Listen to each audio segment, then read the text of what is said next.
Hey Fishing FinAddict, Stan here. I want to go through the install for our new Garmin Striker Plus 4 CV. This is the box here. Got it in the mail. Nice, bright, shiny new 4-inch display Fishfinder with GPS. It also has the contour map, so as you go over a certain area, basically it'll take the water depth and it will record within its history.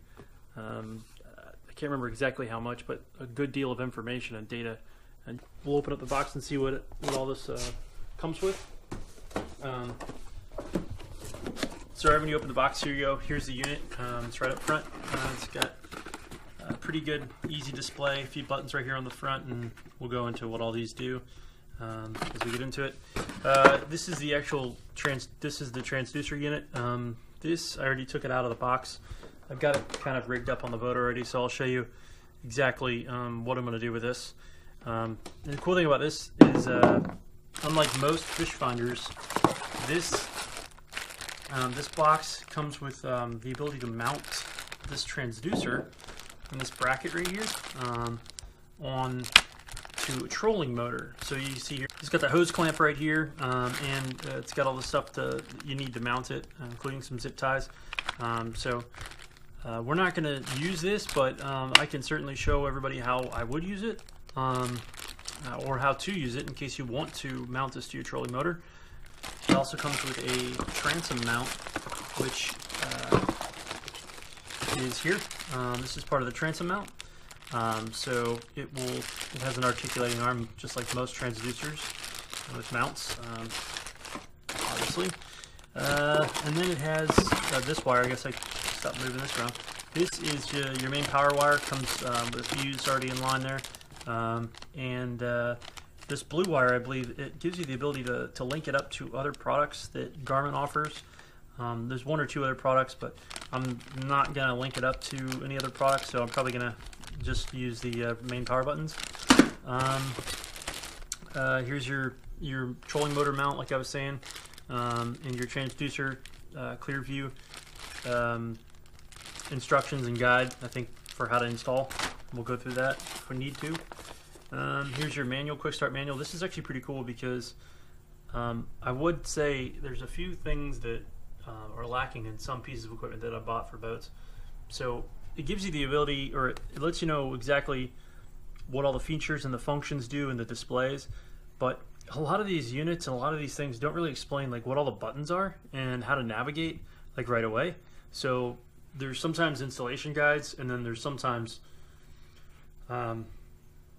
basically like features guides, but there's no like in between saying, okay, well, once you get out of the box and you get it installed, then do this to do that, you know, kind of like start up, set up your screens and stuff like that. So this is pretty cool. It's very easy and simple. Maybe it's not the same for everybody, but you know, that's kind of my experience. Again, this is just a transducer transom mount template. I already have some holes back there from an old one, so I think I'll try to use those as best as possible. Just some more instructions, and yeah. So this is my mount. This is a removable mount. Basically, you're going to put this, once the unit is actually installed on the boat, you'll mount this up using 3 screws to whichever surface you're going to choose to use. It doesn't necessarily have to be a flat surface, but in our case it will be a flat surface. So just sit like this, and you can, I believe, remove the entire base so that that's all that's left, if you so choose. But this is obviously a way to screw in your three screws and then slide that base back on it, and I think you can remove it either this way, or again, I'm pretty sure you can do it that way too. So we'll see that in a few minutes, and that's about it. So we'll go ahead and get started.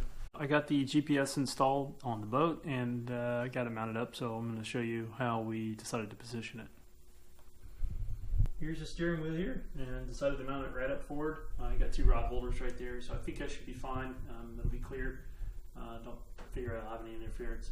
There was a previous GPS unit that was there. That was a Humminbird. So there's some lines already in there drilled. I don't know if you can see that, to actually pull out the power and the power plug as well as the transducer plug. So everything worked out very nice and clean. So I didn't have to drill too many more holes. And let me just kind of show you what I got going on underneath there, if you can see it. So I kind of coiled everything up and got a bus bar set up, which is, just brings power from the battery straight up here, so you can just connect right to the bus bar. So I've got my my power, my negative and positive on the bus, and again, I've got the transducer wire, which I've elected to thread in with all the wires over here in this big mess, which I have worked very diligently to keep clean, all this stuff as I'm rewiring the whole boat. Anyway, so the transducer wire pops in right there, and I'll show you where I'm going to have it run. So it's going to run, again, I've got the, everything's going to channel through here. There's a notch in this rub rail, which has been actually damaged before I got the boat. So I think I'm just going to put a little bit of protection right here on that sharp edge, make sure it doesn't cut the wire. But I'm just going to have the wire come out from underneath this rub rail when I have it back on there like this. It'll come out underneath there pretty cleanly. And then I've got it in the hole there underneath the console. So again, this is just going to run back with all the nav lights that I have in. So it's just going to run on the rub rail. And I'm going to stretch this wire all the way back here. And then, pardon the mess, I'm going to stretch it out, make sure it's nice and snug. Actually, I'm going to do the other way. I'm actually going to take some in there and coil it up and zip tie it. But once I have the transducer mounted back here, I'm going to run the line straight here, straight over, kind of underneath this little lip, and then it'll pop in underneath the black cap there. It'll be in the rub rail. So yeah, everything should be clean, I hope. Alright guys, hey, just back here at the back of the boat, just want to go over just a couple things before I start lining up what I got here with the transducer. So in the box, like I was showing you guys earlier, it comes with obviously the transducer. This is your transducer unit, and with your cable. It's very important that you don't cut your cable at any time. So you want to coil, if you've got extra, you want to coil it in on one end or the other, either back end or the front end, or if you can find a way to hide it somehow, do that. The reason you don't want to cut your cable is because if you cut your cable, it's going to void your warranty with Garmin. So it's kind of important not to do that unless you're comfortable with losing the warranty, of course. And then again, here, this is the what they call the transducer mount. So this transducer mount, it's going to attach in a series of screws right here on the front. It's going to kind of lay just like this. Actually, let me take it out and I'll show you. So, transducer, this will attach this way, like so. And this is your mount, and this is your bracket. So your bracket will be the one that you screw into the boat,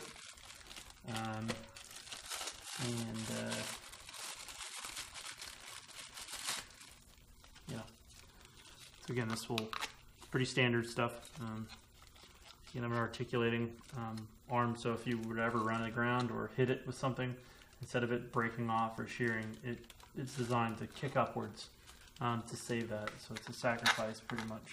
So that's pretty standard for all. So anyway, let me get it mounted and I will show you what I do. Yeah, it comes with this little nice piece of paper. Basically, it just kind of diagrams where you should put the actual mounting. It also suggests using a level to make sure that it's straight horizontally. So we will do that. Level. I think this is overkill.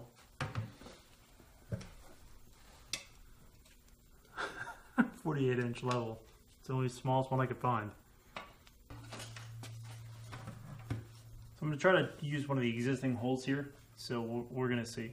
Before I do mount it, there are other holes here that I'm going to go back and fill. I've got some 3M 4000 products, 4200, so should be plenty enough to kind of fill in all of the existing holes,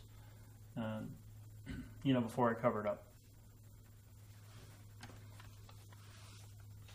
And the good news is where the cable mounts were before for the previous transducer, I'm going to just be able to use those holes again. I'm pretty sure it's going to line up fine.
Yeah, wrap the lid with a piece of duct tape, and then put some tin foil over it, and then I throw it in the plastic bag and try to take as much air out of it as possible, the bag, and then I put it in the freezer, and this kind of helps to keep it what I believe to be fresh, or fresher than just sitting around.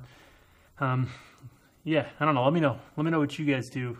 If you have anything like this, 4200 or 5400 and stuff like that. Yeah, leave a comment below and let me know what you guys do to keep this stuff fresh. All right, so they recommend to put a little piece of tape right here on the drill bit before you drill the hole. That's what I did, and they give you a distance from the tip of the bit to here, so then that way when you're drilling, you know where to stop, you know, so you don't over drill.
here's the bracket after it's been installed.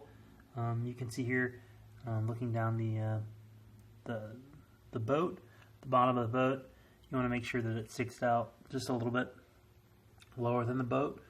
That way you can get a good flow of water over it. If you have any kind of channels or like obstructions in the hull that might, while the vessel is underway, cause some kind of bubbles to form or interference to hit this point where the transducer is, you might have some issues. So you really want to be careful, to not do that. Also, your engine too. You don't want to put it in line with your engine. So you want to kind of get it offset. That way you're not interfering water flow over your propeller. So the unit is mounted to the bracket with some stainless hardware, which all is included. And then it is attached to the mount, which again, under conditions where you hit a ground, this will rock up to make sure it doesn't break off. And the wire is, again, it just tracks up, and I've elected to hide it. And as I discussed before, well, we got everything installed, so now we're going to see if she powers on. Okay, let's go.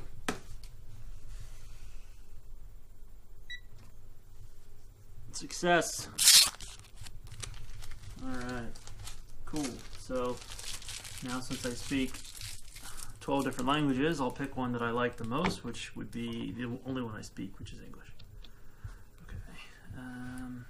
Store demonstration. Obviously that's going to be off. Okay, let's go off. Alright, looks like you can toggle your time zone here if you're in Central, Standard, Eastern, Central, Mountain, or Pacific, beg your pardon. So this one looks like it defaults into Central for some reason, so let's see if I can change that. Let's go to, okay, so it looks like it wants to pick the city. Yeah, think about this as Mid-Atlantic. So I'm in Charleston, South Carolina. Let's see what happens here. Okay, cool. So U.S. Eastern, U.S. Hawaii, Mountain, Atlantic, U.S. Atlantic. So I'm guessing that must be out, like, way out there at sea. Like beyond, like, Maine or something on that kind of longitude. Alright, but I'm in the Eastern time zone, so we're going to go here. That's good. So time format, 12 hours. I'll go in the 24-hour time format. I'm just kind of used to that with work. So instead of 1 o'clock in the afternoon, I say 1300. It's a 24-hour clock. So, but it's all, obviously it's up to you. So 12 hours for somebody who wants to see 2, 3, 4, 5 p.m., things like that. System units, statute, metric, nautical, custom. Alright, so depths in feet, temperatures in degrees Fahrenheit, miles is distance, and feet, miles per hour instead of knots, I would imagine. Elevation is in feet. Alright. This is pretty easy. This back button is really handy. Okay, so you just use your check mark, obviously, to select, and then here's your up, down, left, right.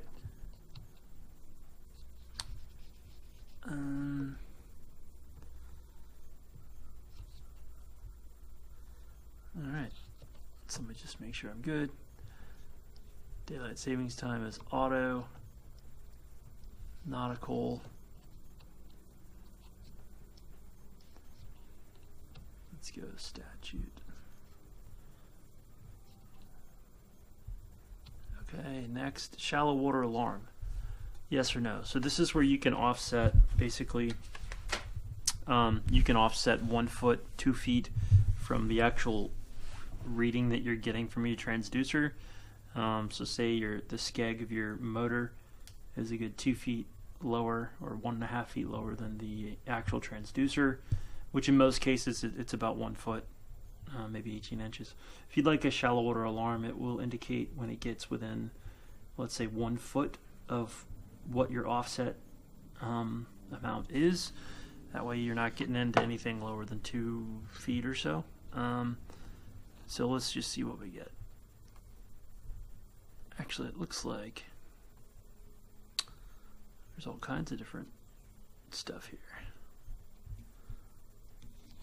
Let me get back real quick.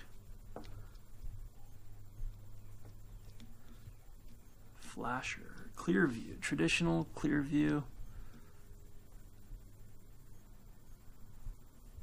We're gonna go traditional and clear view. And my transducer is picking up my garage right now, so that's obviously what you're seeing.